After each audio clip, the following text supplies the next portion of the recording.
لیکن میں نے پہلی دفعہ جو میری جنرل باجوہ سے میرے 3.5 سال گزرے ہیں، پہلی دفعہ میں نے ریئلائز کیا کہ یہ کتنی بڑی میری کمزوری ہے، کیونکہ میں اس کو ٹرسٹ کر لیتا تھا. جو جنرل باجوہ کہتا تھا میں کہا ہاں ہم دونوں ملک کے لیے ہیں، اسٹیبلشمنٹ ہے، فوج ہے، ہمارے انٹرسٹ ایک ہی ہے کہ ملک کو بچانا ہے. مجھے یہ پتہ ہی نہیں تھا کہ کس طرح میرے سے دھوکے دیے گئے، جھوٹ بولے گئے. یعنی ہم آخری دنوں میں بھی جب ہمیں پتہ تھا کہ یہ سازش چل رہی ہے، مجھے آئی بی کی رپورٹ آ رہی تھی کہ گیم چل رہی ہے. اب آئی بی والا اسٹیٹمنٹ دے گا میں نے کوئی رپورٹ نہیں دی تھی، اس سے بھی نکلوا لیں گے تھوڑے دنوں میں. وہ کیا بیچارے نکالیں گے، وہ بیچارہ وہ بھی مجھے ڈر ڈر کے کہتا تھا، چیزیں بتانی شروع کر گیا. مجھے وہ رائٹنگ میں نہیں دیتا تھا، مجھے خود آ کے بتاتا تھا کہ پتہ نہ چل جائے. تو وہ جب ہمیں پتہ چل گیا کہ پوری گیم ہوئی ہے، نواز شریف سے ان کی بات چیت چل رہی ہے، انہوں نے پلان بنا لیا ہے، خاص طور پہ جب فیض کو جب ہٹایا تو اس کے بعد ان کی گیم تو چل پڑی تھی. تو مجھے تو پتہ تھا.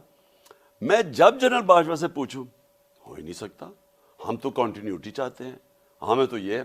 میں نے جب آخر میں جب مجھے پتہ چلا کہ یہ، میں نے ان سے یہ پوچھا بھی، میں نے کہا دیکھیں مجھے یہ بتا دیں، وہ میرے اسلام آباد کے گھر میں، وہ میں نے کہا مجھے یہ بتا دیں کہ ہمارے سارے اتحادی، ہمارے جو لوگ اپنے ایم این ایز ہیں، وہ سب کو انڈیکیشن یہ دے رہے ہیں کہ فوج چاہتی ہے کہ آپ ادھر چلے جائیں.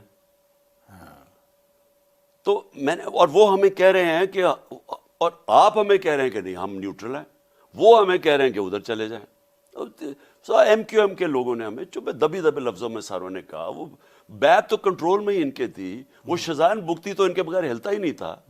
تو ہمیں تو پتہ، تو ہم حیران کہ یہ مجھے کہہ رہے ہیں کہ کچھ نہیں ہے، ادھر سے اور سگنل مل رہے ہیں. میں نے ان کو کہا کہ یہ سمجھ جائیں کہ اگر آپ نے اس وقت گورنمنٹ کو ہٹا دیا اور پولیٹیکل انسٹیبلٹی آ گئی، تو میں آپ کو بتا رہا ہوں کہ کوئی نہیں سنبھال سکے گا آپ کی اکانومی کو، اور خاص طور پہ یہ چور تو نہیں سنبھال سکے.